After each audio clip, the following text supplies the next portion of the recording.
The broadcast is now starting. All attendees are in listen-only mode. Good afternoon, everyone, and welcome to Nova 401k Associates webinar, Introduction to 401k Plans for Plan Sponsors. This will be presented today by Jason Worms. He is a team leader out of our Houston office, and Katrina Godwin, also a team leader out of our Houston office. If you have any questions throughout the presentation, please type them in the questions box, and Jason and Katrina will get them answered at the end of the presentation. Also, if you look in your GoToWebinar panel, there's a drop-down labeled Handout. If you click on that drop-down, you will be able to save onto your own local computer a PDF copy of today's presentation in case you'd like to refer back to the information in the future. Also, after the webinar is over, we will be sending the recording of today's webinar as well as the PDF again, just in case you weren't able to download it or you're on your mobile device. So you will receive that information automatically. You do not have to request it. If you would like Texas CPA credit, there will be a survey at the end of the presentation. Please make sure you complete that survey and we will provide you your certificate within 1 week via email. Jason, we are ready to go. Thank you, Andrea. Welcome, everybody. Thank you for taking time out of your hectic schedules to join us for an introduction to 401k plans for plan sponsors. We're going to be going over a lot of just kind of the basic rules of 401k plans and some of the plan options that are out there. And we look forward to hearing your questions at the end of the webinar. So please make use of that questions box to submit anything that you have. First off, we start with a disclaimer. This information is designed to be general in nature and is not intended to be tax or legal advice. So please contact your qualified professionals, attorneys, or accountants if you have questions on specific items. If you have questions on your specific plan or plan provisions, we encourage you to consult with your account manager at Nova. For the CPA credit for Texas CPAs, our provider number is 009820. So remember, if you need that CE credit, this is the number that you'll need. You'll have to be individually registered. You have to be here for the entire seminar, and you have to complete that evaluation form that Andrea mentioned just a minute ago. All right, so we're going to be talking about several topics today, but here is our agenda. We're going to start with just a really basic roles and responsibilities. We're going to talk a little bit about Nova's cybersecurity measures, basics of 401k plans, and then we move it over to Katrina, who's going to be covering some of the moving pieces within a 401k plan, distribution basics, loan basics, and then everyone's favorite, the annual calendar. So here we go. We're going to start with some cybersecurity measures. So there's a lot of money in 401k plans. I know some of you might cynically be thinking that there's not as much now after the market craziness for the last couple of months, but there's still a ton of money out there. And the quote unquote bad guys have taken notice, right? What was the quote from the famous bank robber? They asked him, why does he rob banks? He says, that's where the money is, right? Well, right now, there is a lot of money in 401k plans out there, and so people who are looking to steal that money are trying to find ways to get in. The record keepers bear the brunt of these attacks because they hold the money. So your John Hancocks, your Mass Mutuals, your Voyas, your Empowers of the world are getting a lot of attempts by nefarious people trying to access participant accounts, trying to request distributions or loans on the participant's behalf that the participant never actually sees the money. And so the record keepers are putting in a lot of security provisions. They're working with their TPA partners to put in a lot of security provisions because when you deal with things like checks that are sent out or wires or ACHs, the amount of money that is actually recovered if fraud is discovered is relatively small. So we want to try to avoid that fraud in the first place rather than try and recoup the money after the fact. So one important thing is that theft of participant 401k account balances is not covered by a fidelity bond, by fiduciary insurance, or by errors and omissions insurance. So it is it's one of those things that you may be on the hook for a substantial sum of money to make a participant or something whole if money is fraudulently taken from their account. And it means that we all have to work together, you as the plan sponsor, your financial advisors, NOVA as your third-party administrator, and your record keeper to make sure that all of these requests that come in are above board and actually requested by the participant and approved by the authorized approvers at the plan sponsor. The other thing is that there is a lot of information that has to be passed around between providers on your plan that includes personally identifiable information. So we're talking about social security numbers, dates of birth, addresses, sometimes beneficiary information. So we want to make sure that we are protecting this information. There's a lot of reports that are provided by us as your third-party administrator, by John Hancock. Probably your financial advisor gets a lot of personally identifiable information as well. And we want to make sure that we are transmitting this information between ourselves in a way that is secure, right? Email is not a secure transmission method. Let me just say that one more time. Email is not a secure transmission method. You can encrypt email, and that will make it much more secure, but we definitely prefer using some kind of a secure email system like our plan sponsor link website, which we're going to get into here in just a minute, or directly uploading files to, say, your record keeper's website as well. Okay. So if you haven't used it before, NOVA's secure website is Plan Sponsor Link, and at the top of the page here is the web address, and it has a secure file transfer feature in it where you can upload files that include personally identifiable information, or really any file for that matter, and you can transfer that information to NOVA securely without exposing it to the wild west that is email cyberspace. Okay. We also do have the ability to send secure emails. So we use a company called Zix to secure our email, and we can send documents that way that need to be secured. But our preferred method is to use the Plan Sponsor Link website. Another thing that NOVA does specifically to help maintain the security of your accounts and your participants' money is that we don't accept just anybody to be an authorized plan contact. We require an existing contact to confirm that somebody else should be added to the plan as an authorized contact, an authorized signer, etc., before we actually add them. We also do internal training for our NOVA associates. Every one of us has to complete a mandatory quarterly cybersecurity assessment training. So there's no exceptions to that. Everybody gets that training. And then another thing that we do to increase security is we require all NOVA associates to update all of their passwords. So passwords to Plan Sponsor Link, passwords to the record keeper websites, all that kind of stuff gets changed at least every 90 days, okay? So these are the things that we do just on an individual basis to help secure your plan's information and your participants' information.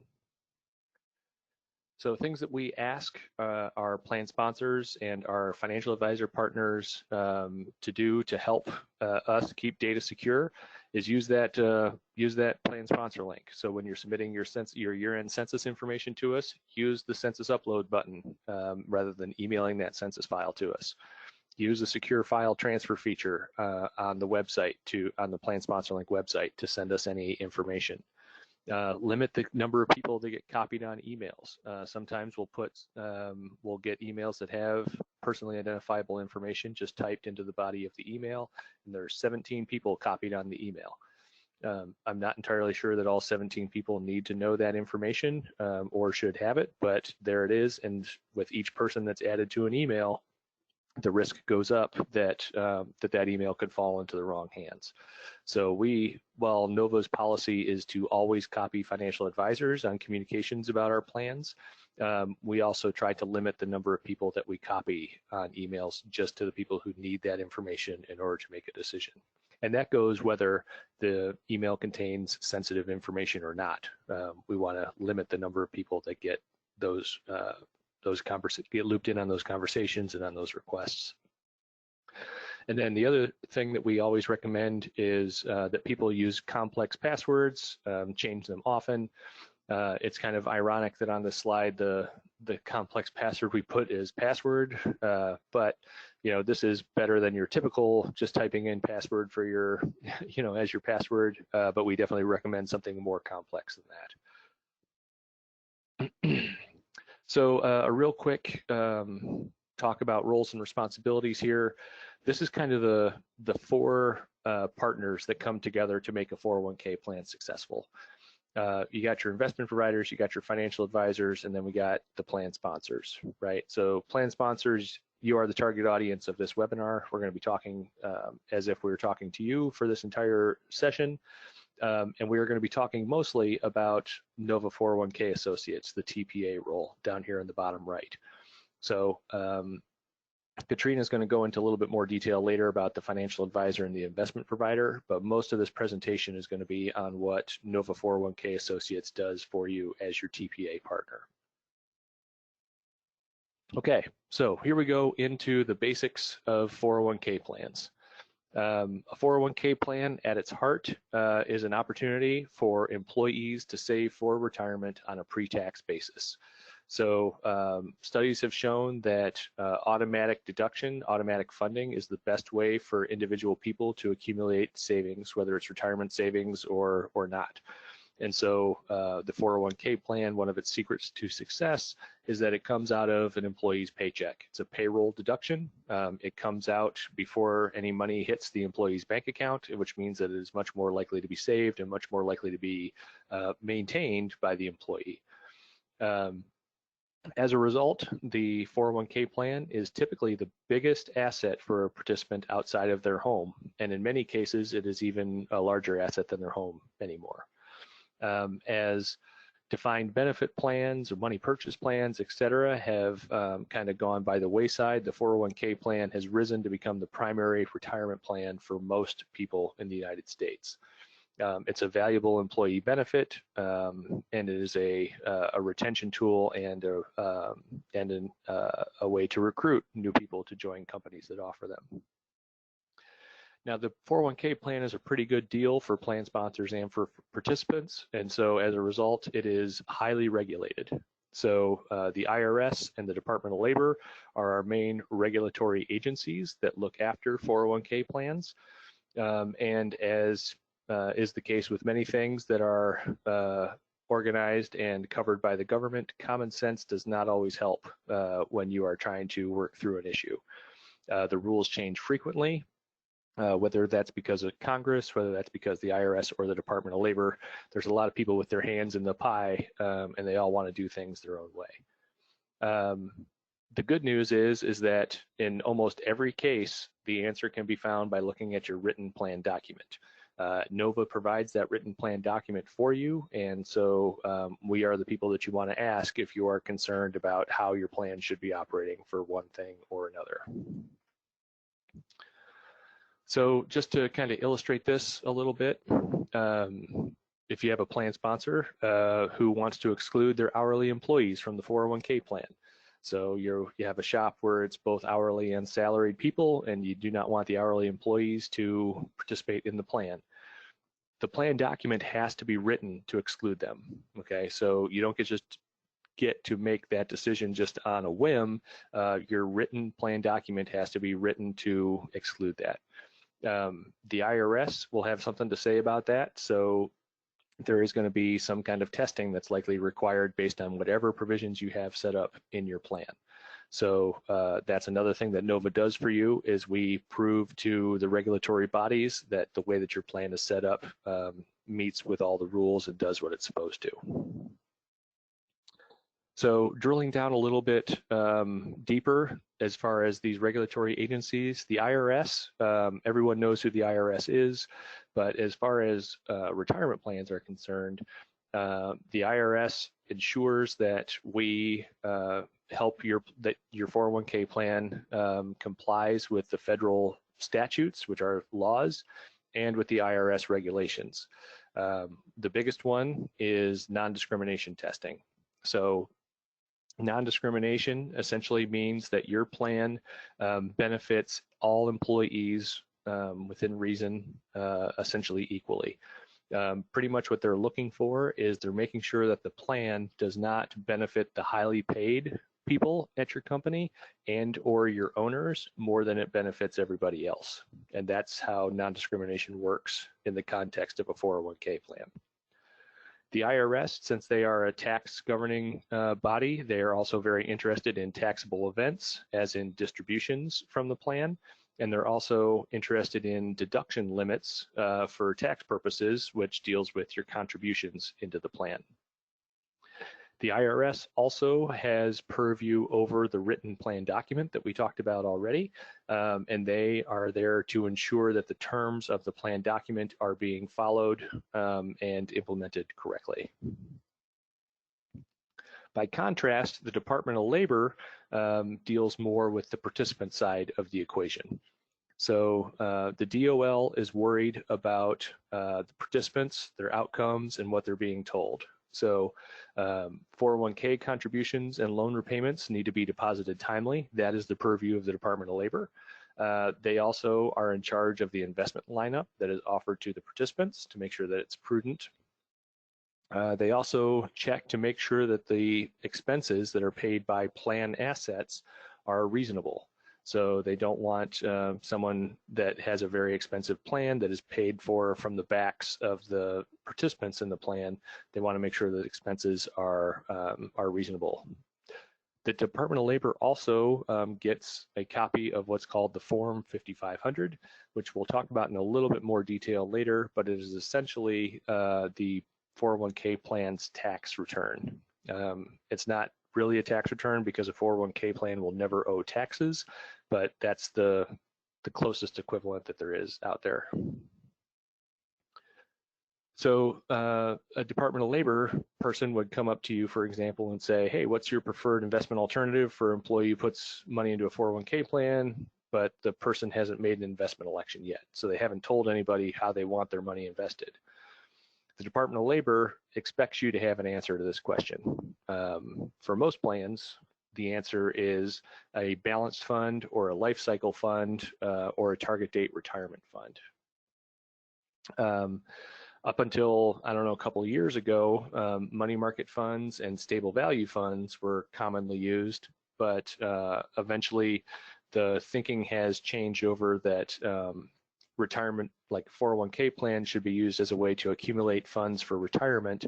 And if you're invested in a stable value fund or a money market fund as the default, the chances of you reaching a balance in your account that is going to be meaningful to you in retirement is pretty low. So the balanced fund or the life cycle fund or the target date retirement funds have been deemed to be better options by the Department of Labor for that. All right, the other big thing that the Department of Labor does is the timely deposit of the 401k contributions and loan repayments. This is probably the thing that most plan sponsors will get in trouble for at least once during the lifetime of their plan, okay?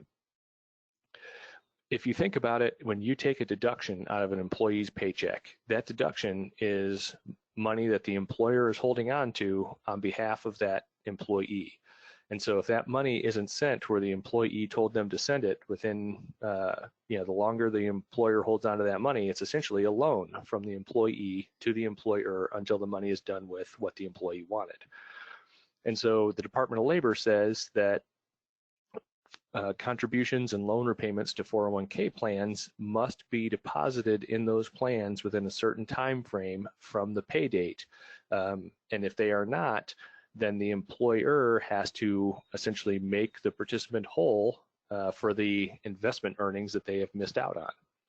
So if you're a small plan, meaning that you have less than 100 people in your plan, you have 7 business days after the amount is withheld from an employee's paycheck to get the funds into the plan, okay? And that is 7 business days at maximum, okay? So you don't want to be pushing it and depositing it on every 7th business day, because if something happens, your payroll person is sick or your payroll site goes down or whatever, the Department of Labor doesn't give you a gimme on that, or doesn't give you a mulligan. It's 7 days at maximum. So if you can do it faster, we definitely recommend doing it faster. But the Department of Labor says that if you're holding on to participant deferral money for more than 7 business days, you're taking an impermissible loan from the employee, and there's going to be negative consequences for that. Now, if you're a large plan, the Department of Labor has actually a more strict regulation. The idea being that a larger plan, a plan with more than 100 participants, is likely a bigger, more sophisticated organization and is able to do these things more quickly. So the big one here is the first bullet point. The deposit has to be made as soon as administratively feasible, okay? So the Department of Labor says that they look at your deposit history and they say, okay, you're able to get the deposit in on the 3rd business day after the paycheck 9 times out of 10. But on the 10th time, it took you 17 days or something. They'll say that 17-day one is probably going to be late, right? Now they do have the absolute latest that you can make that deposit is the 15th business day of the month following the withholding from pay, okay? But most Department of Labor investigators are not going to apply that standard. They're going to apply the as soon as administratively possible standard instead, okay? As I mentioned before, this is a huge issue. If you are audited by the Department of Labor, they're going to look at your payrolls closely, because what they find is that most plan sponsors cannot do this consistently for the period that's being audited, whether that's 1 year, 2 years, 3 years, et cetera. Almost every plan that they look at has a problem with deposit timing somewhere. If you are a large plan with more than 100 participants, you're required to have an independent audit each year of your plan, and independent auditors also are looking for deposit timing. So, so you want to make sure that your house is in order for that, because they're going to look at it even if you aren't picked for audit by the Department of Labor. As I mentioned, the Form 5500 is submitted to the Department of Labor. It's an annual report for the plan. Like I said, it's kind of the equivalent of a tax return. Some of the information that goes on there is participant counts, how much you paid in fees from the plan, your plan's income statement, so contributions made to the plan, earnings, distributions, etc. Some financial information, and then the Form 5500 has to be filed electronically. There is no more paper filing allowed. It is something that is required to be done electronically each year. NOVA will prepare your Form 5500 for you and send you the form electronically to be electronically signed and submitted to the Department of Labor. A couple other pieces on the Form 5500. One that trips up a lot of plan sponsors is that each 5500 has to report a fidelity bond. If you don't know what a fidelity bond is, you need to find one, because it is a requirement for every 401k plan. Most of the time, your property and casualty insurer will offer fidelity bonds, or sometimes referred to as ERISA bonds. But if you don't know if you have one or not, talk to your insurance person, because they will be able to answer that question for you. But you do need to tell NOVA what your fidelity bond amount is, so that we can put it on the Form 5500. If you're a large filer, a plan with more than 100 participants, you do have to have that independent CPA audit, and that audit has to be attached to your Form 5500. If you are a plan who is right on the cusp of that 100 participant count, there are some transition rules that could apply, so make sure you're communicating with your NOVA account manager to see whether or not you will need an audit for the plan year. Okay, changing gears a little bit, we're going to talk a little bit about payroll integration. So kind of the main question here is, what is payroll integration? And what it is when your payroll provider, whether you're doing it in-house or hiring someone to do your payroll for you, submits a full census each pay period to the record keeper. So to your John Hancocks, to your Voyas, to your Empowers. The full census includes addresses, dates of birth, dates of hire, termination dates, compensations, deferral rates, deferral amounts, all that stuff.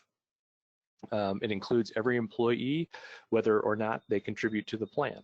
And the purpose of providing all of this information is so that the record keeper can do more things for you, whether that is sending distribution forms to participants who recently terminated employment because the termination date was provided on the census file, whether it's mailing out notices to participants because you're providing them up-to-date addresses with each payroll deposit.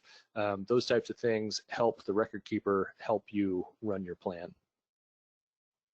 Another thing that is great with that is if you provide full data to your record keeper with each payroll, it'll be easy at the end of the year to pull a report from that record keeper that includes all of your year-end census information, which you have to provide to NOVA anyway.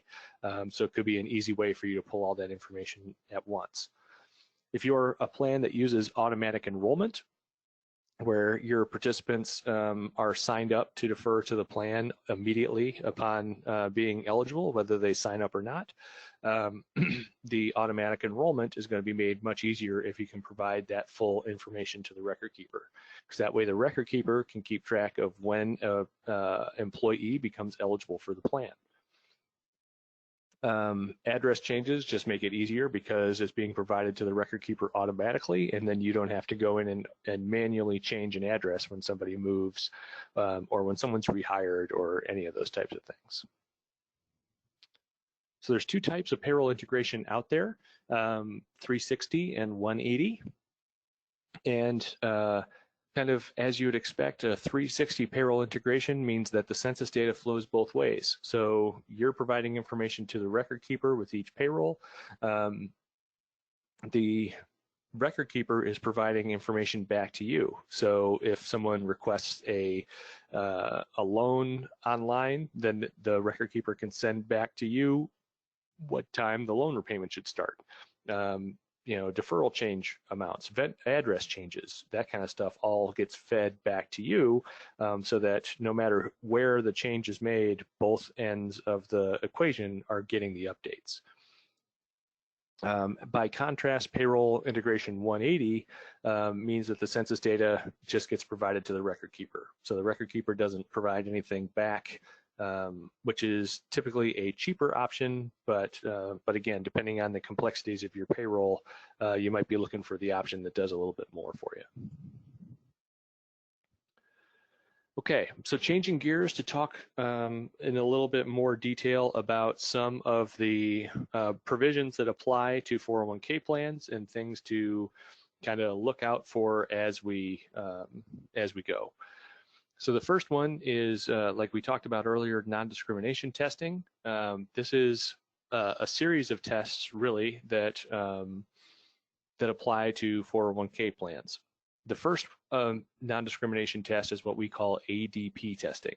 ADP stands for actual deferral percentage, which takes a look at the amount of deferrals that the highly compensated employees make to the plan and compares that to the non-highly compensated employee deferral rates. And what happens is those deferral rates are compared, and if the highly compensated employees are deferring as a group a higher percentage of pay than the rest of the employees, then refunds, what we call refunds, are sent back to the highly compensated employees to bring the balance back in line with the IRS regulations. Okay, this is a common occurrence. It doesn't necessarily mean that that your plan is in trouble. It just means that there are corrections that are needed in order to bring the plan into compliance with the rules. So you may be asking yourself, well, who's a highly compensated employee? So highly compensated employee is one of these three categories. So if you're an employee in the year who earned more than $125,000 in the prior year. So the prior year is the part that trips up people very frequently. In order to be a highly compensated employee for 2020, you would have to have made more than $125,000 in 2019. So it doesn't matter if you had a bumper year in 2020 and you made $6 million. If you made less than 125,000 in 2019, you will not be considered a highly compensated employee. Okay, so that part trips people up frequently, so it's worth making a special note of. Another way that you can be a highly compensated employee is if you own more than 5% of your company. So the rule says that you have to own more than 5%. So if you own exactly 5%, you are not considered an HCE for the purposes of this bullet point. Okay, so that's just a subtle distinction there. The other way that you can be a highly compensated employee is if you are a family member or spouse of a greater than 5% owner working at the company. So if I work for a company and I own, say, 10% of that company, and my wife works at the company with me, she is going to be considered a highly compensated employee no matter how much she makes in compensation. Okay. So these are the three ways that a person can become a highly compensated employee for your plan. Okay, another non-discrimination test that is out there is what's called top-heavy. And top-heavy is just like the description here says. So it looks at the total balances in the plan, and if more than 60% of the balance belongs to what are called key employees, then the plan is considered top-heavy. If a plan is considered top-heavy, this is a pretty big deal, because what it does is it requires contributions be made to all of the non-key employees each plan year. So this is something that NOVA looks at very closely every year for you, and we also do a lot of consulting work with our clients that are close to being top-heavy in order to make sure that this additional contribution requirement does not trigger. Especially this year with so much change in the markets and also so much uncertainty as far as workforce and things, we want to make sure that we are not getting plan sponsors to make these contributions unless they absolutely have to. So as you may have mentioned or may have noticed in the last slide, I mentioned key employees as opposed to highly compensated employees. And there is a difference. The differences are subtle, but they are definitely different groups of people. So a key employee, just like a highly compensated employee, is someone who owns more than 5% of the company, or is a member of a family or spouse of the 5% owner working at the company. But the other two ways that you can be a key employee are different than becoming a highly compensated employee. So you can be a key employee if you own more than 1% of the company and your compensation is greater than $150,000. Or you can be an officer of the company and your compensation is more than $175,000. So these two bullet points here in the middle take the place of the compensation in the prior year condition that's on the highly compensated employees. And again, NOVA will work with you to determine who your highly compensated employees and your key employees are to help you plan for your compliance work. Now, those two non-discrimination tests are a big deal. But the good news is there are provisions that you can adopt in your plan, and they are called safe harbor provisions. And if you adopt those provisions, your plan is exempt from the ADP test and the top-heavy test. So a lot of plan sponsors will choose that safe harbor exemption specifically to get out of that testing. So here's some more detail on safe harbor plan types. There are two ways that you can become a safe harbor plan, and each of them requires you as the plan sponsor to make a contribution to your participants in the 401k plan.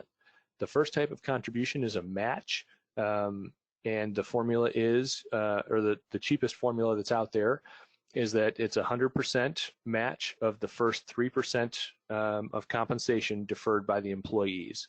and then it's 50% of the next 2% contributed.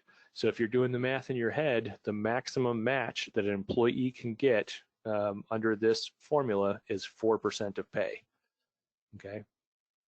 And because it's a matching contribution, the contribution only has to be made to the employees that contribute to the plan. If you choose not to contribute to the plan, you do not get a match. Okay, so the match contribution is typically the least expensive safe harbor option because not all employees will defer into the plan and not all employees will defer enough to receive the maximum match. Okay.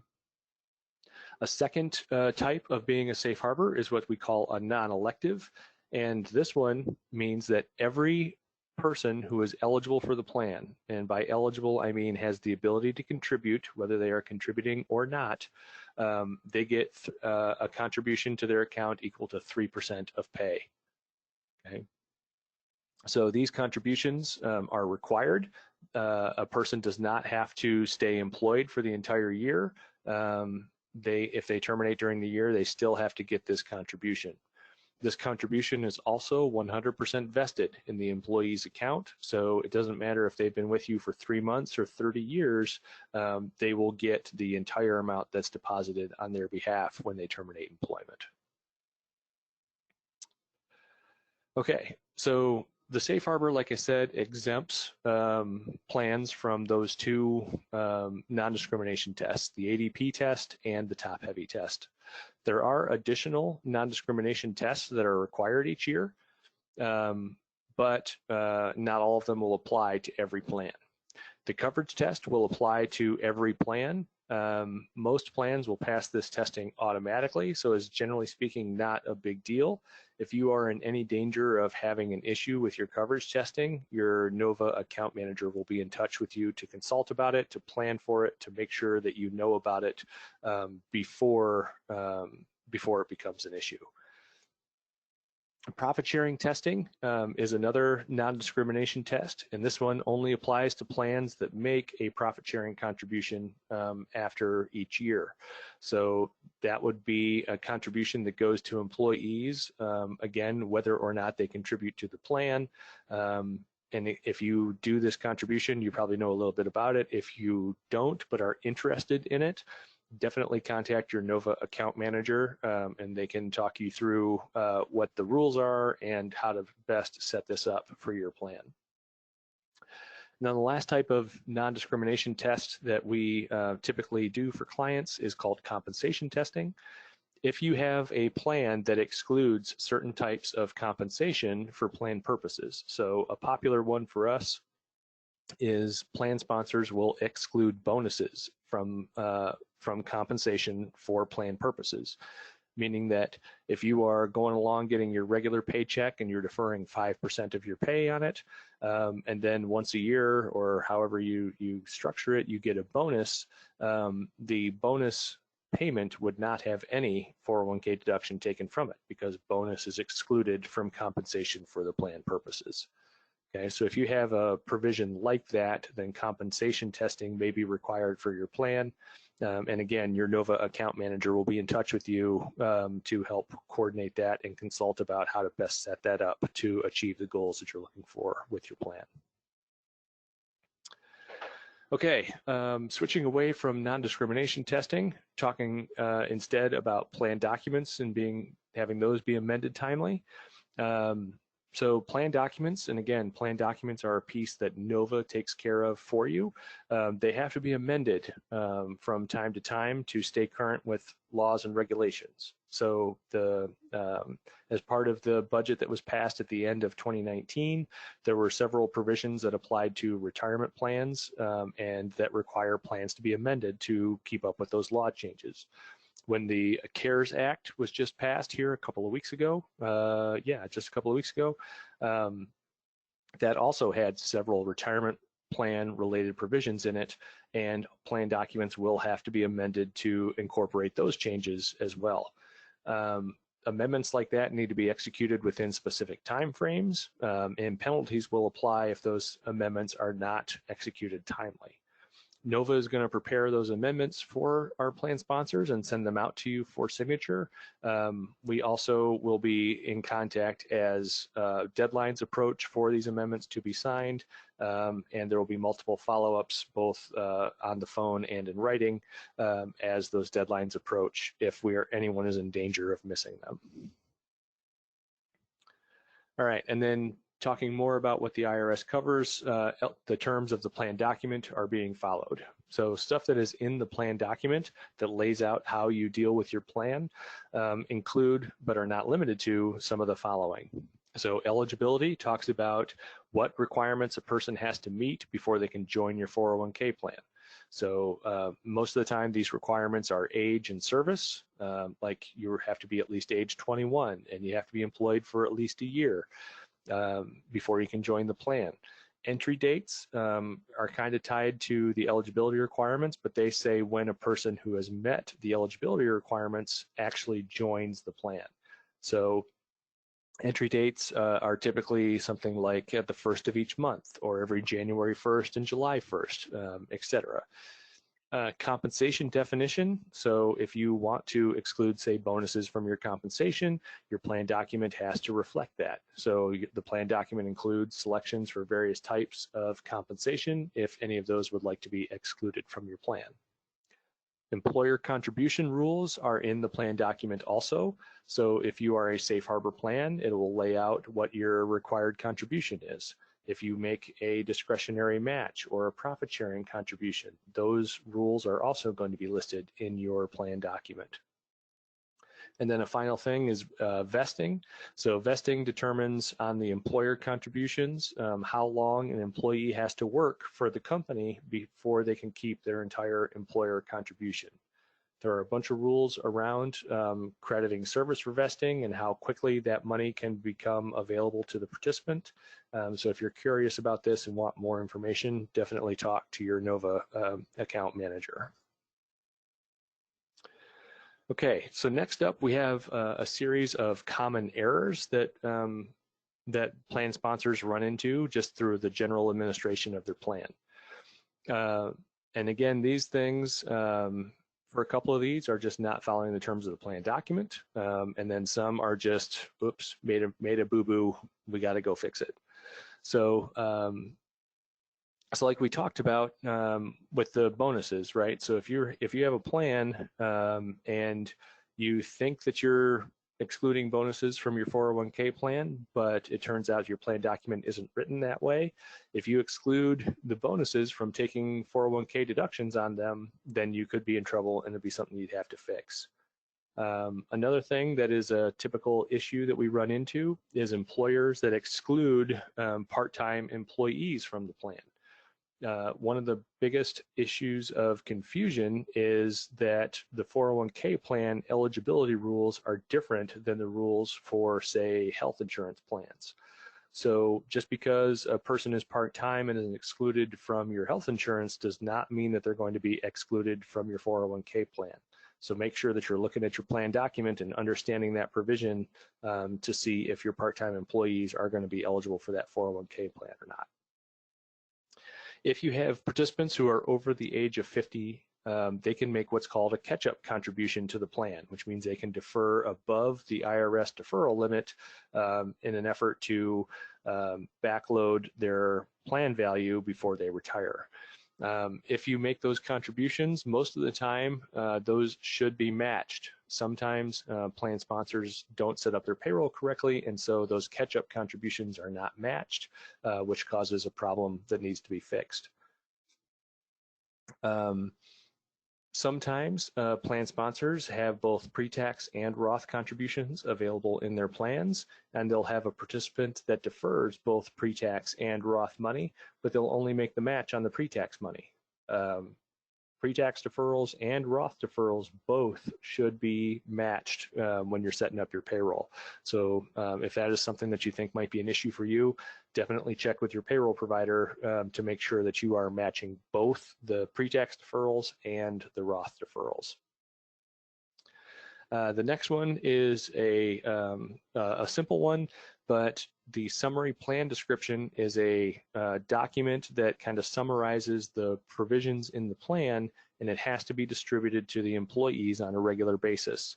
So if you do not make that distribution to your employees, then you could run into problems with the Department of Labor, and nobody likes that. So make sure you are distributing the summary plan description in accordance with the rules.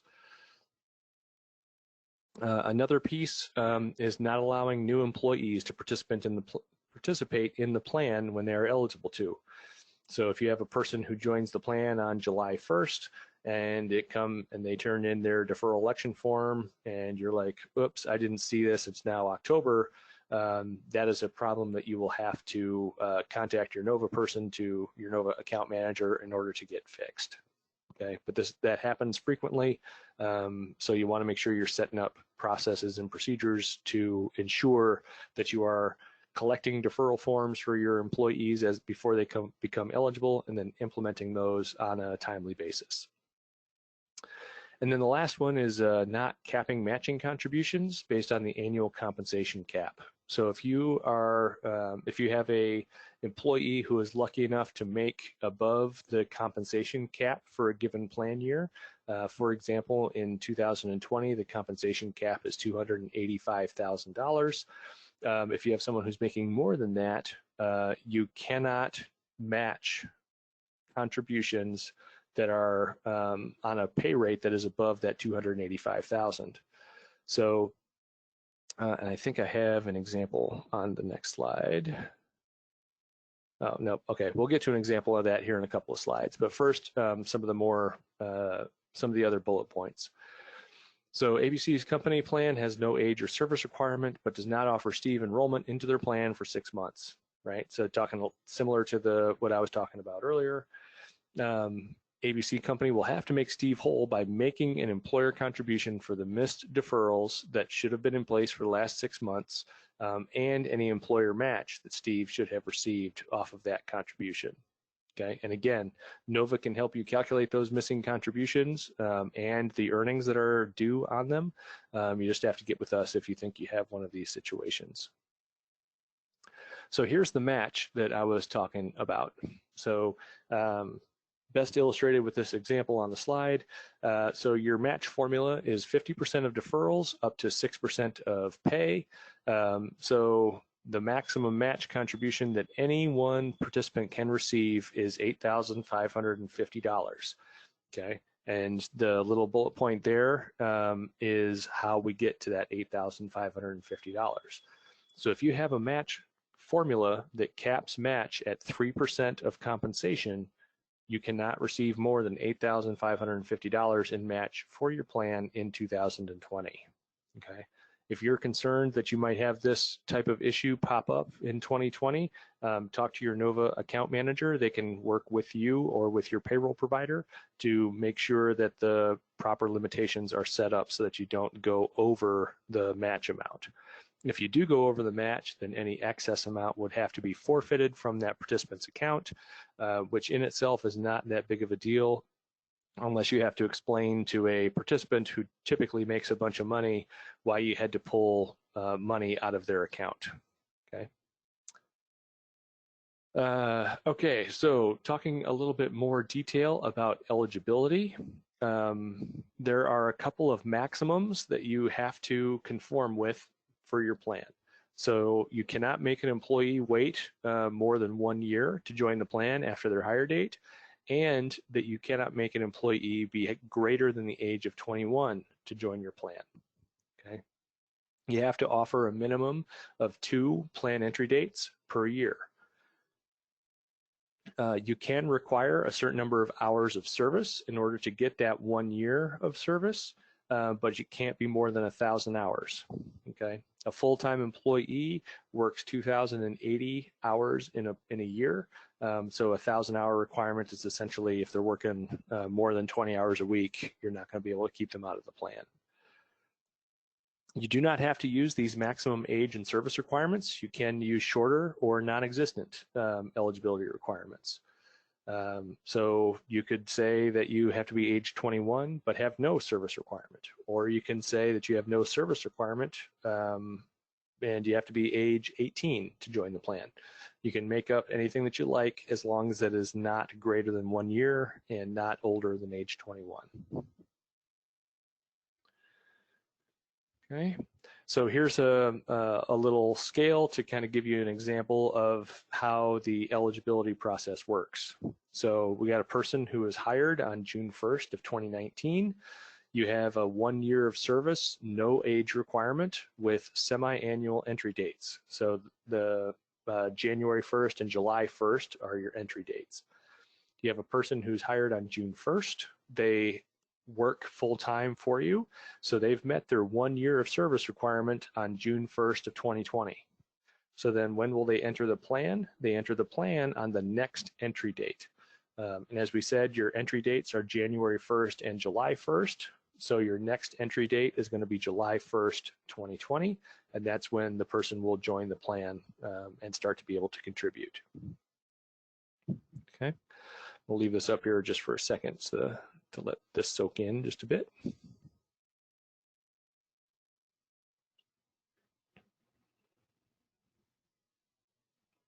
Okay, moving on.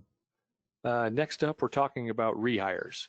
So every once in a while, you'll have a former employee of your company that will come back for whatever reason. If they ever had a single dollar in their plan account, even if they have since taken a distribution, when they are rehired, they come back immediately. If they have been gone for more than 5 years, then there might be some rules that will come into effect. But if they are gone for less than 5 years, typically they rejoin the plan immediately upon rehire. So if you're at all unsure about a rehire when they come back to you, contact your Nova account manager. We are here to help you do these calculations. All right, and now I'm going to turn it over to Katrina to talk about moving pieces. Thank you, Jason. My screen visible? Yes, it is. Okay, perfect. Thank you. So Jason mentioned towards the beginning of the presentation that there are 4 main role players when it comes to administering the retirement plan, and most importantly, helping you as the plan sponsor to be successful in keeping your plan in compliance. There's you as the plan sponsor, and then there are 3 other role players here that will work with as a team and take a team approach to help you keep your plan in compliance and be successful. So I wanted to kind of expand on the roles of the record keeper. Jason did a great job of detailing the role of Nova as the TPA, but we'll expand on the roles of the record keeper and the investment provider.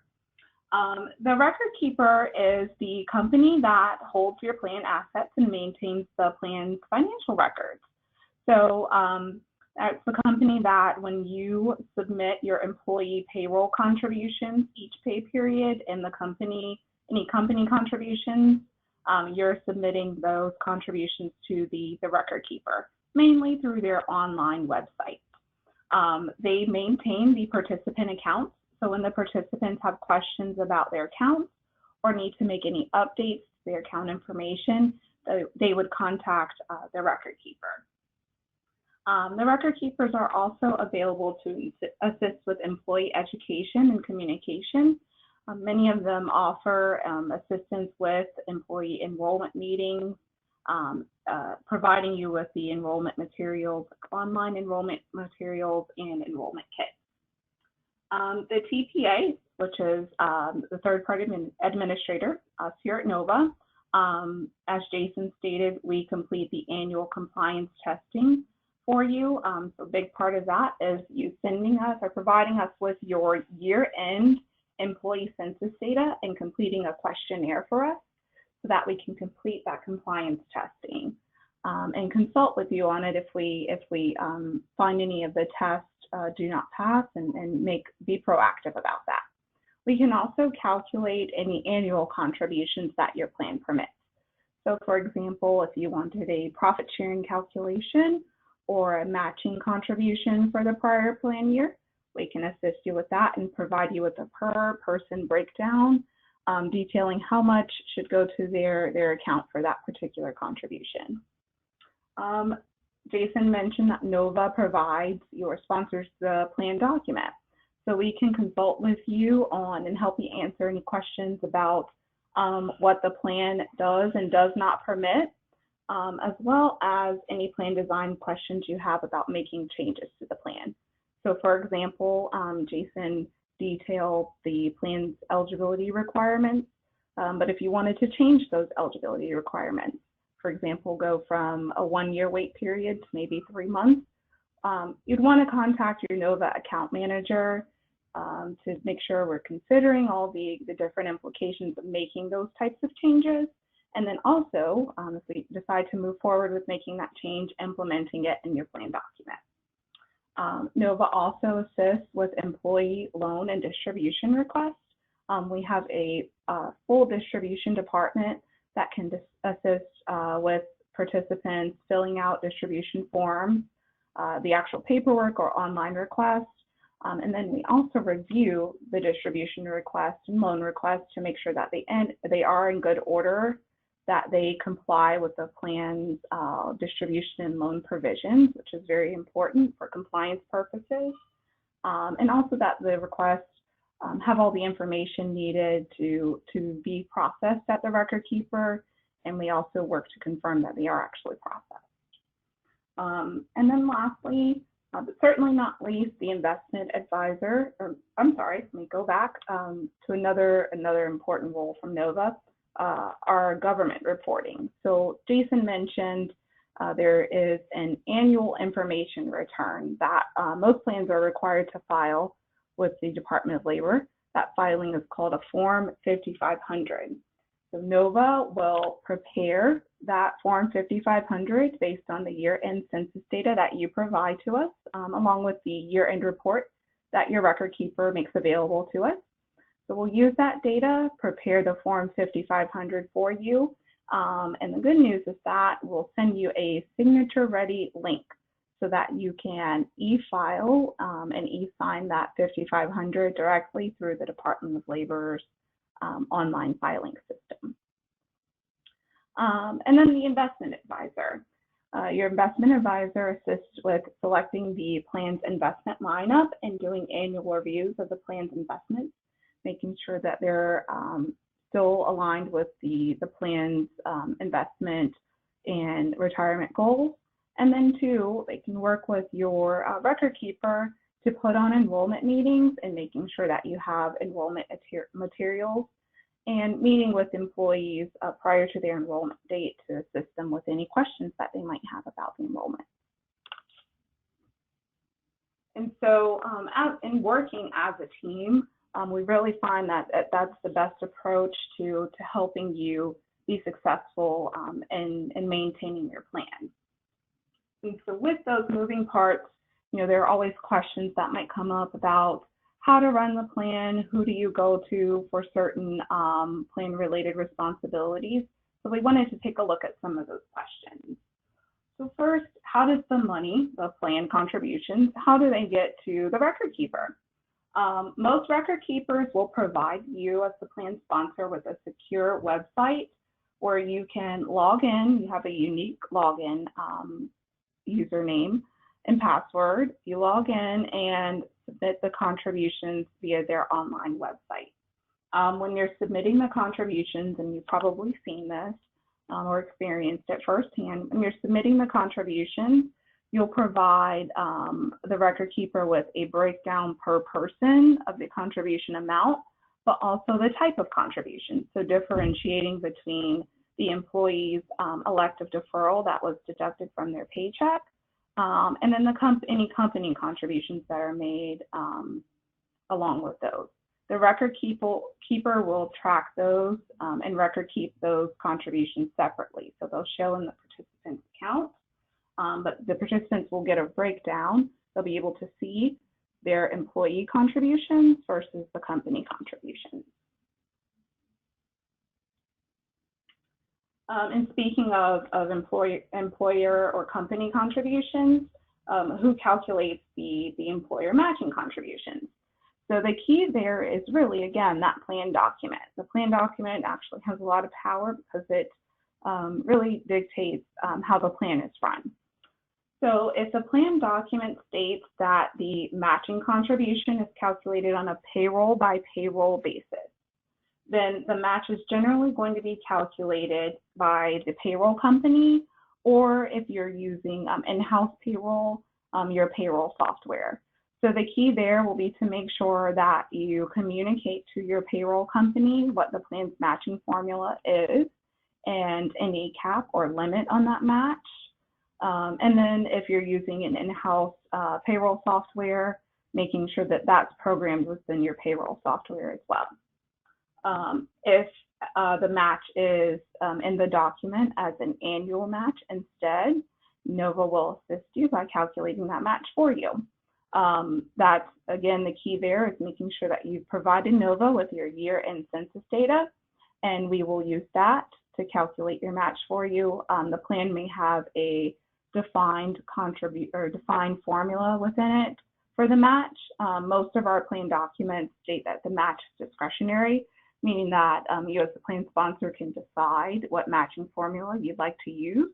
So just providing that census data and the matching formula that you'd like to use, and we can calculate that and provide you with a per person breakdown for the matching allocation. On the Form 5500, you as the plan sponsor will will file the 5500, but the good news is that NOVA will prepare that for you. Again, the 5500 is that it's an annual information return. It looks very similar, like Jason stated, to a tax return. It just gives a brief overview of the plan sponsor, general company information, number of participants in the plan, financial activity, and there are some compliance questions. So NOVA takes care of completing that Form 5500. When we complete it, we will send you a link via email with a signature-ready 5500 so that you can review it and then electronically sign it and submit it through the Department of Labor's online filing system. In order to electronically sign and submit, you will need filing credentials, which you would obtain through the Department of Labor's electronic filing website. So the key there, you want to make sure that you keep record of your unique e-filing credentials. I know it's tough because you only use it once a year, but keeping it somewhere, best practice we find is keeping it in like a password locker or some other tool that you use to maintain passwords so that when you need it that one time of year, you have it available and can e-sign and e-file your 5500. With the distribution paperwork for employees who terminate employment, the best practice that we find is providing that or including the distribution paperwork and their exit interview or termination packet or COBRA notices that you provide to employees on their last day. That's usually the best practice because employees will have that information available so that once they're ready to actually request a withdrawal from the plan withdrawal or rollover, they can take the appropriate steps to do so. They can, most record keepers will allow them to log in online and request a withdrawal. But some people may prefer paper forms, so giving them that option is a good idea. And upon request, NOVA can complete mailings of termination paperwork to your termination distribution paperwork to your terminated employees. If you would like to learn more about that, definitely reach out to your NOVA account manager and they can get you a cost quote for that service. So with all the moving pieces, and I think Jason touched on this, required notices for the plan. Like Jason mentioned, the Department of Labor is really big on making sure that participants are informed and educated about what's going on in the plan that they're participating in, right? So part of that of informing the participants is giving them certain required notices, which we've listed a few here. As the plan sponsor, this is a list of some of the notices that are required, but I also wanted to mention that NOVA does have a sister company called Administrative Fiduciary Service that can handle your annual notices for you. So if you're interested in taking advantage of that, reach out to your NOVA account manager to assist you. So some of the plan notices, the summary plan description. The summary plan description is basically just a condensed version of the plan document, and it's written without all the technical language there, so you don't have to be, the intent anyways, you wouldn't have to be a retirement guru or technical guru to understand how that document is written. It's a condensed version, like I said, of the plan document that gives participants an overview of when they can start contributing, the type of compensation that they can contribute from, the types of contributions they can make to the plan, when they would be eligible to take withdrawals as well. The summary plan description is required to be provided to employees at least 30 days prior to them becoming eligible in the plan. So if we take, for example, a plan that has a July 1st enrollment date, if you have employees that are going to become eligible on July 1st, you want to get them a copy of the summary plan description by June 1st. That meets that 30-day requirement. The summary plan description is also required to be given to employees whenever the plan document is amended. So when you reach out to your NOVA account manager and they make the changes in your plan document and provide you with an updated copy, we'll also provide you with an updated copy of the summary plan description so that you can distribute that to your eligible employees. And those documents are always available on our plan sponsor link portal as well. The summary annual report is basically a written version of the Form 5500. It details for the employees and gives them an overview of the plan's financial activity during the year. When NOVA prepares the Form 5500 for you and sends you the Form 5500 filing link, we also send you, there's a place where you can download the summary annual report as an attachment. So you'll have that and can distribute it to the employees. The deadline to distribute is 2 months after your filing deadline. So for a calendar year plan, if you file by the July 31st deadline, you'd have until September 30th to distribute the summary annual report. If you filed by the extended deadline for a calendar year plan of October 15th, you'd have until December 15th to distribute the summary annual report. The special tax notice notifies terminating employees of their distribution options and the tax implications of those options. It's required to be provided when participants are taking termination distribution, and it's usually a part of the distribution forms themselves. It's a pretty standard notice, so if it's not a part of the distribution form, typically it is posted on your record keeper website, and if it's not there, then we can definitely provide you with a copy as well. The annual safe harbor notice, that only applies to plans that include a safe harbor contribution, those required contributions that Jason covered. It notifies the participants of the plan's contribution formula along with other plan provisions, and is one of those notices that participants are required to receive when they first become eligible for the plan, at least 30 days before they're eligible, and then also at least annually. So we always make the safe harbor notice available on our plan sponsor link portal. And each year before, at least usually in the fourth quarter for calendar year plans, we will provide you or send you a reminder email to make sure that you distribute a copy of the safe harbor notice before the deadline there. The annual 404A5 fee disclosure notice. That's a notice that is required to inform participants. The intent is to inform participants of any fees that may be assessed against their individual account balance while their funds are in the plan.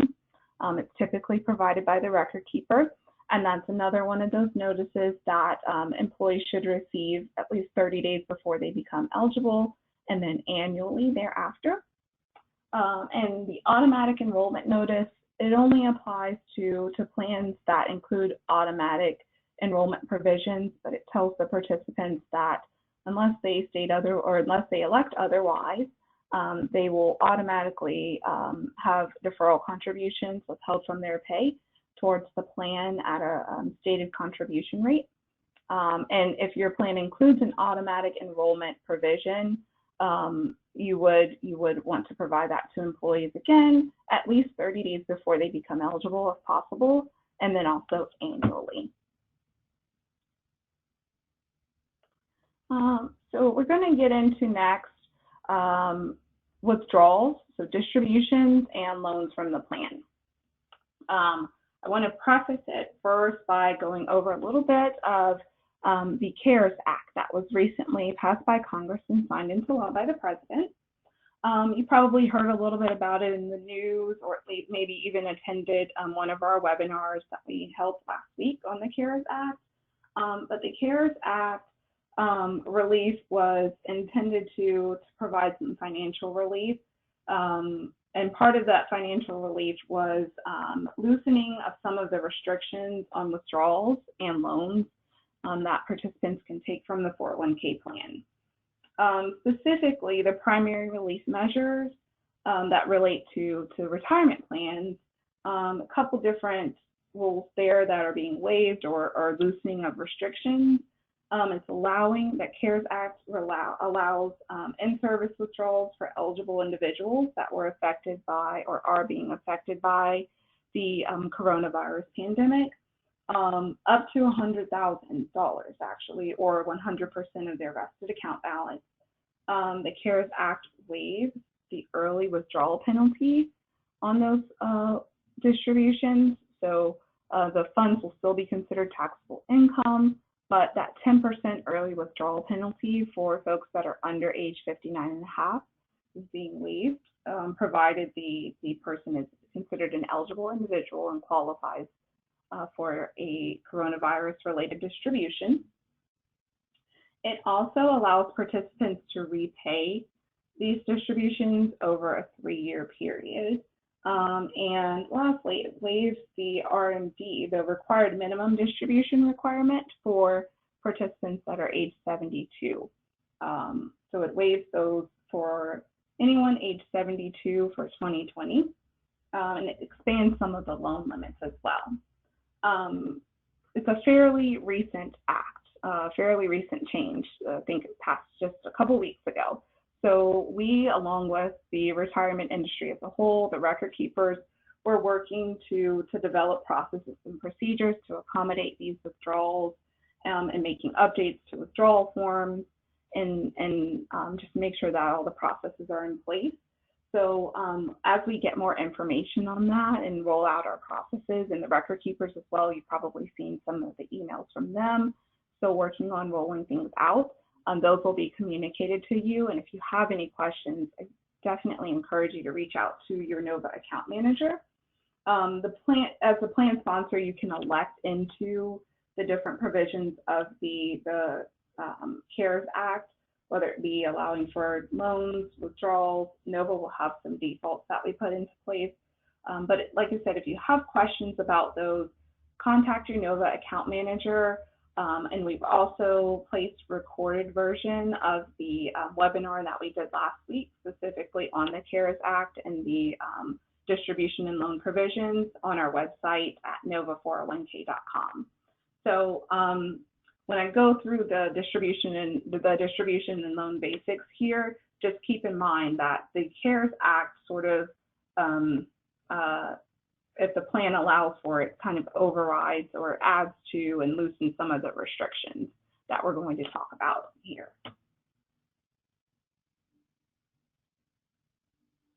So with the distributions, once money goes into the plan, it receives a tax favorable status. And so The intent there being that the funds are intended solely for the purpose of retirement. And so with that tax favorable status, the IRS places rules about when the money can actually leave the plan. Generally, there are going to be just a few reasons that distributions can take place from the plan. Termination of employment or retirement. Certain in-service withdrawal reasons include attainment of age 59 and a half or emergency hardship distributions, and then death or disability. And we'll go through each one of those withdrawal reasons as well as a couple others. So termination of employment or retirement. When an employee terminates, they are entitled to withdraw their vested account balance. So they can either use paper withdrawal forms from the record keeper to request a distribution, or they can log in online to the record keeper's website if the record keeper permits to request a distribution that way. Online requests are normally a little bit faster, but paper distributions do still take place. The withdrawal forms or the request can be submitted prior to the employee's termination date, but the funds cannot actually leave their account. They can't be distributed until the last day that they work. Most record keepers on their forms or on the online request, they will ask for the final payroll contribution date or the estimated final payroll contribution date to make sure that the distribution doesn't take place until that date. Reason being, the record keeper would have to cut 2 checks basically, and then there are in most cases withdrawal fees associated with taking a termination distribution. So we want to make sure that we're only charging the participant one time for that request rather than multiple times if you have to process more than one request there. And with the termination or retirement distributions, the participants do have to receive a copy of that special tax notice that I mentioned earlier. Like I mentioned, they are most often included as a part of the distribution forms themselves, but if they are not or you need a copy, let us or your record keeper know and we can get you a copy. Age 59 and a half distributions. You might hear us refer to those as in-service withdrawal requests, and that's because they are requests that may be made available for active participants, active employees who have reached age 59 and a half, so that they can withdraw from the plan while they are still working. Again, that request, you heard me say may be allowed. It's an optional provision, so your plan does not have to allow participants to take an in-service withdrawal. But if you do, most of the time the age requirement there is 59 and a half. And it really allows employees to start making preparations for retirement while they are still working. Most record keepers will have some record keepers will have a separate form that they need participants to fill out. That's a little different than the termination form. So if you have questions about that, let us or your record keeper know. Hardship distributions. So the IRS recognizes that there are emergencies where folks may need to access their retirement funds in order to take care of certain expenses. This is another type of in-service withdrawal, but it's a little bit more restrictive. Again, it's in the event of an emergency, and there are specified withdrawal reasons that these hardship withdrawals can happen or be used to pay expenses for. Hardship distributions are still subject to the 10% early withdrawal tax. So if the participant is under age 59 and a half and they are taking a hardship distribution, it is still subject to the 10% early withdrawal tax. Now, one thing to keep in mind, the coronavirus, the CARES Act waiver for the 10% early withdrawal penalty, that will apply as long as the participant certifies that they have been adversely affected by the coronavirus and are eligible to take a withdrawal and waive that tax.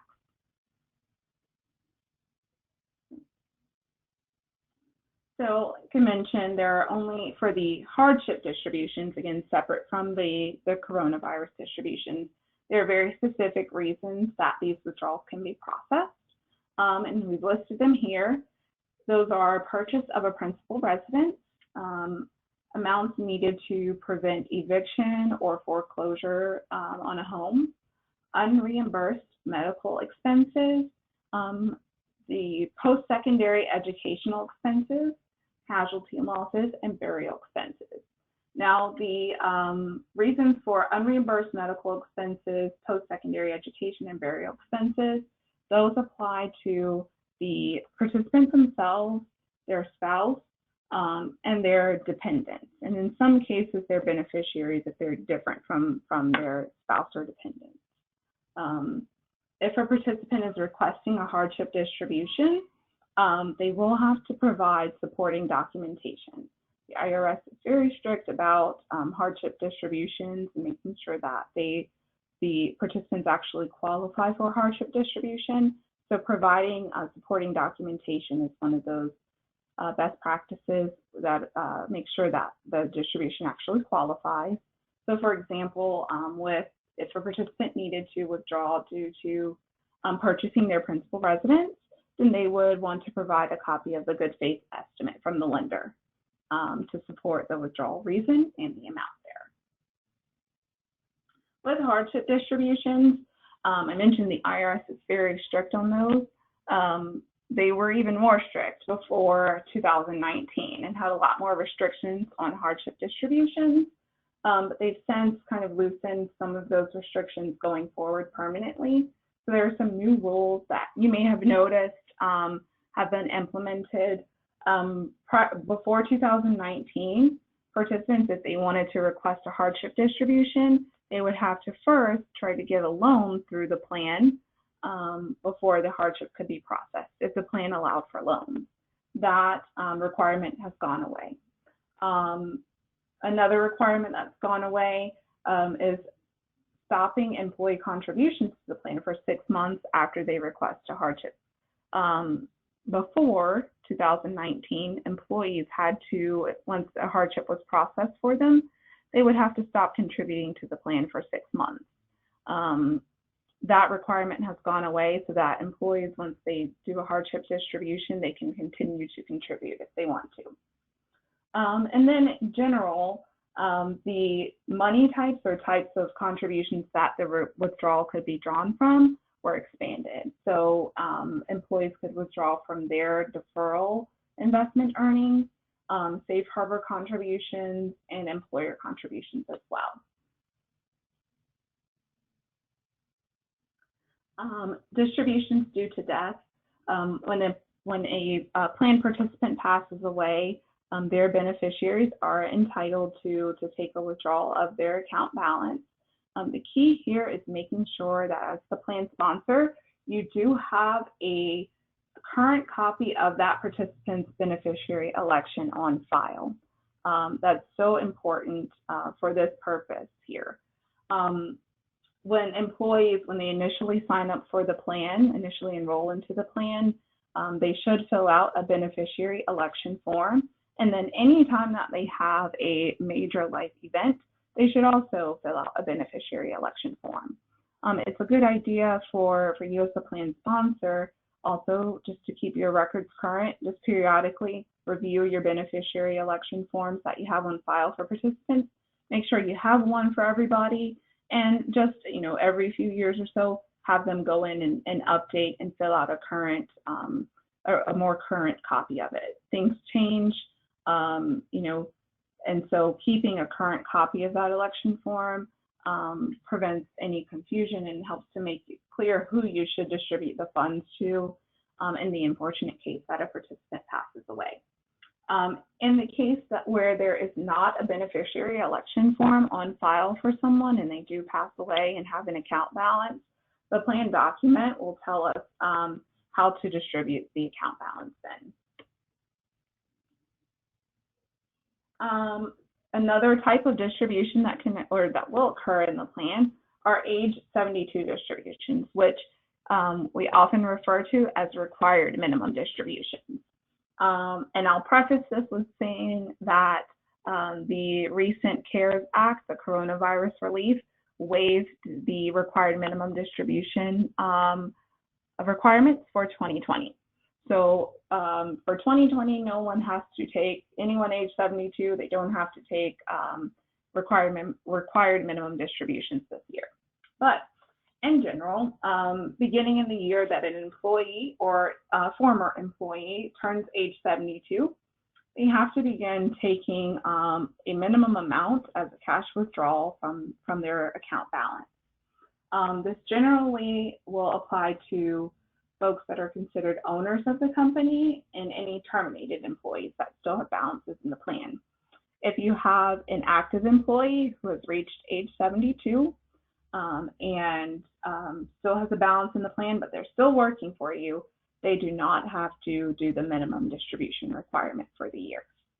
They can actually delay it until they terminate employment with you. One thing to keep in mind, a question that we get a lot with required minimum distributions, is if the difference between the required minimum distributions from IRAs and the 401k plan. Those minimum distribution requirements are separate. So if an employee has taken one, they come to you and they say, I don't need to take it because I already did my minimum distribution from my IRA. They do actually have to take a separate one from the 401k plan. And that goes for if they come to you and say, well, I've already taken one with my prior employer's plan. Do I have to take one in our plan? The answer to that question is yes as well. And again, I'll say it again, NOVA we will usually help you in identifying folks that are required to take minimum distributions by reviewing the census data that you provide to us and the year-end reports from your record keeper. We'll identify those that meet the requirements, prepare the distribution forms for them, send them over to you so that they're signature ready, and also track and make sure that they are completed by the deadline, by the year-end deadline. For 2020, this requirement again was waived, so no minimum distribution required for 2020. Another type of withdrawal for the plan are qualified domestic relations withdrawals. These are court-ordered withdrawals, mostly in the context of a divorce, where there is a part of the divorce settlement, there's a court order that specifies that one spouse has to pay a certain portion of their retirement plan balance to the other spouse. That court document will be signed by a judge. It will have in there the date that the balance is to be valued. It will have information on whether or not earnings, future contributions come into play in calculating how much is due to the ex-spouse. So all of that is to say that the rules surrounding these qualified domestic relation order withdrawals are very complex and complicated. So if you receive notification from an employee that they have to pay a certain amount to their ex-spouse based on a court order, or they bring you a copy of the court order, the first thing you want to do is absolutely contact your NOVA account manager, and we can assist you in making sure that that request is paid out correctly. With spousal consent, most plans do not require spousal consent for distributions. If your plan does require spousal consent, that will be dictated again in the plan document, and it'll be extremely important to make sure that the spousal consent is signed off on before a distribution is processed. The exception is if the distribution is less than $5,000. The spousal consent will be typically it's included on the distribution request form that the employee would fill out. And it does have to be signed by the spouse and notarized. So that will be one thing. If your plan requires spousal consent, it's very important, not just for when your plan requires spousal consent, but in any case, to make sure that you send that distribution form into our distribution department so that they can review and make sure that requirements like this are being satisfied. We've listed here some types of plans that are required to get spousal consent for distributions, old money purchase plans, plans that are referred to as for offset arrangements, defined benefit plans. But if you're unsure about that, contact your NOVA account manager and they can assist you. Most plans do not require spousal consent. I'm going to go look at time. I'm going to go over the basics of participant loans from the 401k plan. Just a reminder, the CARES Act for the coronavirus pandemic relief expanded some of the loan limits that usually apply for participant loans. Again, if you have questions about that, contact your NOVA account manager, or you can also view our recorded webinar here. But in general, loans are a optional provision, an optional plan provision. So plans, as a plan sponsor, you have the option as to whether or not you would like to allow participants to take a loan off of their 401k account. Most plans, loans are very popular with participants, and most plans will offer 401k loans. When a participant takes a loan, the advantage or sort of the difference between a loan and a withdrawal is that the loan is not a taxable event. So the loan will have a repayment schedule, and as long as the loan complies with the plan's requirements and is being repaid in a timely manner, it's not considered a taxable event. Some of the loan requirements, participants can borrow the lesser of 50% of their vested account balance or $50,000. That $50,000 limit is reduced by the highest outstanding balance over the last 12 months. So if the participant had a loan, say 6 months ago, and that balance was $30,000, if they wanted to get a new loan now, you would decrease that $50,000 limit by that $30,000.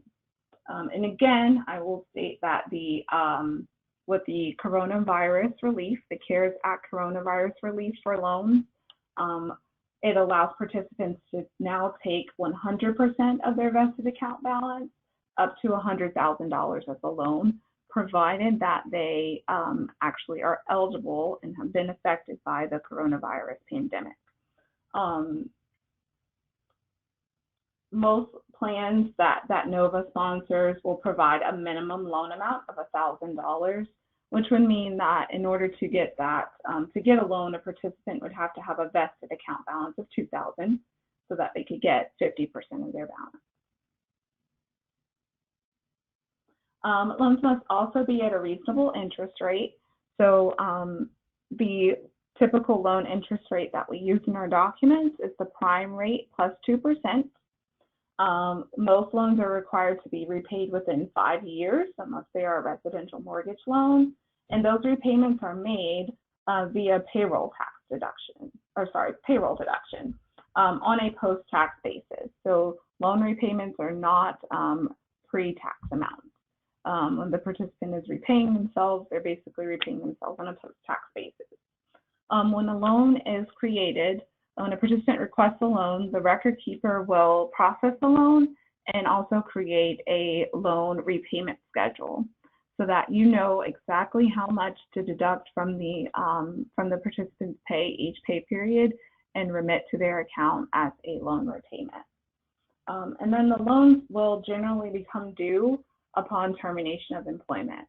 So if a participant requests a loan today, and that loan has a 5-year interest rate, if they leave your company within 2 years from today, the remaining balance will be considered due, and then they will either have to repay that or it's considered a taxable distribution to them at that time. Some more on participant 401k loans.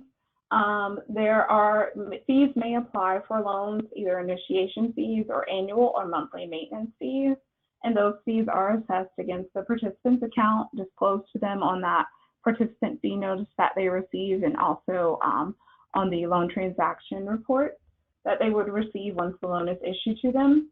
And then similar to distribution requests, the fastest way to get a loan is by applying online, as long as the record keeper provides for it. Most record keepers do. And then most record keepers allow participants to receive the loan funds via ACH instead of a check, which is, of course, typically faster than a paper check in the mail. We'll go over some of the information on what we thought would be helpful was with the plan, there's so many different deadlines and requirements, right? So we put together a quick little quarterly calendar that goes over plan-related deadlines and important information for each quarter. This calendar applies to plans that operate on a calendar year basis, which we have found most of our plans do. But if you have questions or your plan operates on a non-calendar year basis, definitely reach out to your Nova account manager and they can help you with the applicable deadlines there. So I won't go over each and every single one of these. I think we're running over time a little bit, but the first quarter in January, that's when record keepers will send out 1099-Rs to participants that have taken a distribution in the prior year so that they can report those amounts on their tax returns. That's also the time of year when we will send you the annual census information request so that you can complete that and return it to us for the compliance testing in Form 5500. January is for all plans going to be, or for all calendar year plans, sorry, an entry date. So if you have employees that have met your plan's eligibility requirements and are eligible to join on January 1st, that would be their entry date when they can start contributing. February is the time of year when we are working on annual compliance testing. So you'll receive a reminder from us if you hadn't received or submitted your census data by then to work on your census data and submit that to us so that we can complete compliance testing with the goal of, from most plans, for a lot of plans, getting you the compliance testing completed within the next few months. If your plan is subject to ADP or ACP testing and the testing does not pass, your plan would be required to issue refunds to any affected participants by March 15th. And so Nova would, in that case, if your plan didn't pass testing, Nova would assist you by preparing the forms, sending them to you, and also tracking to make sure they're processed by that March 15th deadline for you. In the next quarter of the year, April through June, we would be assisting with any age 72 distributions that were deferred from the prior year and making sure they're processed by April 15th. April 15th, as you'll see, is an important date both for your personal taxes and then for plan-related reasons as well. It's the deadline for those age 72 distributions that were deferred. And also, if you contributed over the IRS limit, that for what's called the 402G limit, which is your personal contribution limit for the prior year, the deadline to get that excess amount returned to you. So Nova, that's another place Nova assists by reviewing participant contributions from your census to determine if anyone needs to get a refund there. For the second quarter, Nova is working on following up if you haven't submitted census data by then, so that we can complete your compliance testing and start working on your Form 5500 to be filed. If your plan is a large plan with over 100 or 120 participants, we would encourage you to start your audit at that time, and Nova can assist you there with your audit work and any document requirements from your auditor. The third quarter, July through September, an important date to remember is July 31st. That's going to be for calendar year plans that are operating on a December 31 year end, your initial due date for your Form 5500. Again, NOVA will assist you by preparing that Form 5500 with the goal of having that to you no later than June 30th, provided we have your census data in time, so that you have at least a month to get the filing completed there.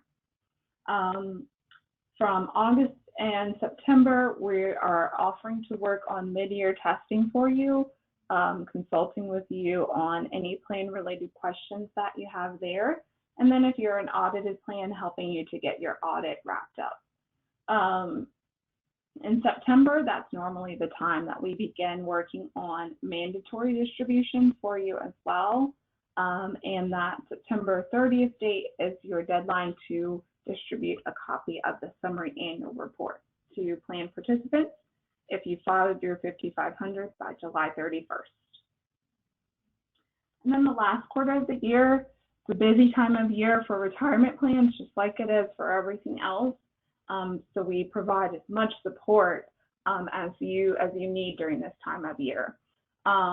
We will, if you have not filed your 5500 by this time, your filing due date, if your plan operates on a December 31 year end, is going to be October 15th. So we're going to be following up with you, making sure we've called and reached out to you to get you that filing link and help you get this 5500 filed by this October 15th extended due date here. It's also the time when we begin looking at the age 72 required minimum distributions, tracking those, helping you to make sure those participants are identified and paperwork completed, and wrapping up any other mandatory distributions then. We will send you reminders around this time of year if your plan is a safe harbor plan or a plan that has an automatic enrollment provision, so that you can get your annual year-end notices out to plan participants by December 1st. And then if you use the filing extension for the Form 5500 and your plan operates on a calendar year-end basis, you have until December 15th to get that summary annual report out to your eligible plan participants. This is also going to be the time of the year where we're really looking at consulting, making sure that if you want any changes to your plan document for the upcoming plan year, that those are taken care of, and we have those documents out to you, and you've reviewed and signed them before the year ends. Last thing I mentioned before with the notice mailings. We know that there are a lot of notice mailings that have to go out that relate to the plan. Maybe a lot of participants that they have to go out to, that folks sometimes can struggle with making sure that they've got all those taken care of. NOVA has a sister company called Administrative Fiduciary Service, which we also call AFS, that can handle those annual mailings for you. If you are at all interested in having AFS handle those mailings, you can contact your NOVA account manager, or you can also contact AFS directly at jacobh@afs316.com with any questions that you have about the AFS mailing service.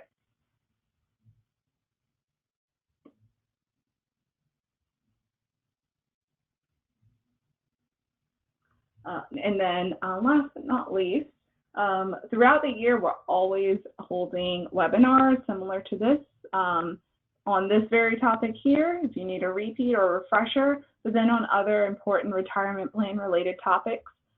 Later in the year, we'll have some about Form 5500, walking you through how to complete that filing, common plan errors, all types of good, interesting retirement plan related topics.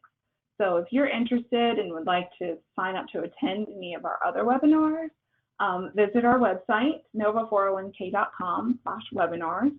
On that page too, we have recorded versions of the webinars that we've done in the past, including that CARES Act webinar if you wanted to review that or had any questions about it, didn't get a chance to attend it earlier last week. Just as a reminder, for CPA credit, we ask that you'll get an evaluation survey after we're finished.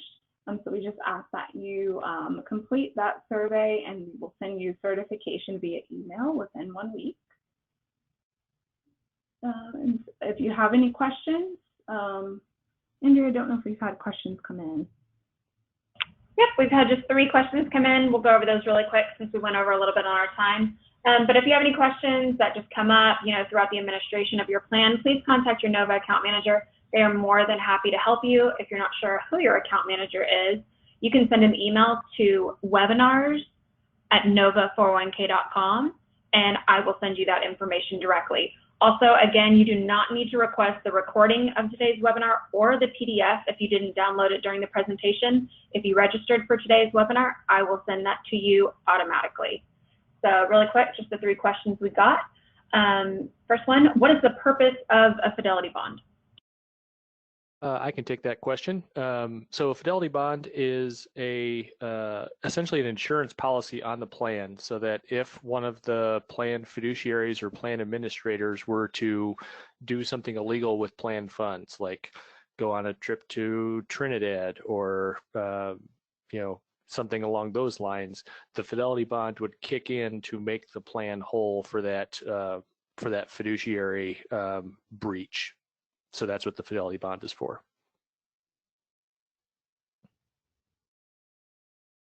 And if you have any questions about how to obtain a fidelity bond, please reach out to your account manager. We do have like a quick PDF that they can provide you. On payroll integration, I guess this is something that we need to inquire from our payroll service provider. Yes, that's correct. So payroll integration will be something that you'll want to work with your payroll provider for, and you'll also want to communicate with your record keeper client relationship manager. They will be able to get you resources about how to get that set up, what information they need, and how to make it most effective for your payroll. And we received 2 more questions kind of about loans and the CARES Act. So we can just kind of combine those for answering purposes. Our plan does currently not allow for plan loans. So does the CARES Act technically change that? So loans should now be allowed. And on the other side, our outstanding loans that employees currently have, are these payments still due? I'll take that. So the outstanding loans, the CARES Act does allow for, if the participant or the employees have been affected or eligible and have been affected by the coronavirus pandemic, those loan repayments can be deferred for up to a year. The loan would then just need to be re-amortized, or a new amortization schedule is produced to account for the deferred loan payment. As far as the plan document, or the plan that does not allow for loans currently, you could opt out of the coronavirus loan provision. And Jason, correct me if I'm wrong, I think within our document, if the plan does not currently allow for loans, the coronavirus relief would not override that. Am I correct? Yes, that is correct. The Coronavirus CARES Act would not override and would not force a plan to allow loans if it didn't already.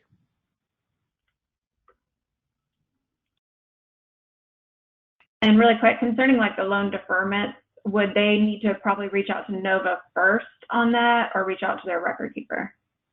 I would definitely reach out to NOVA first.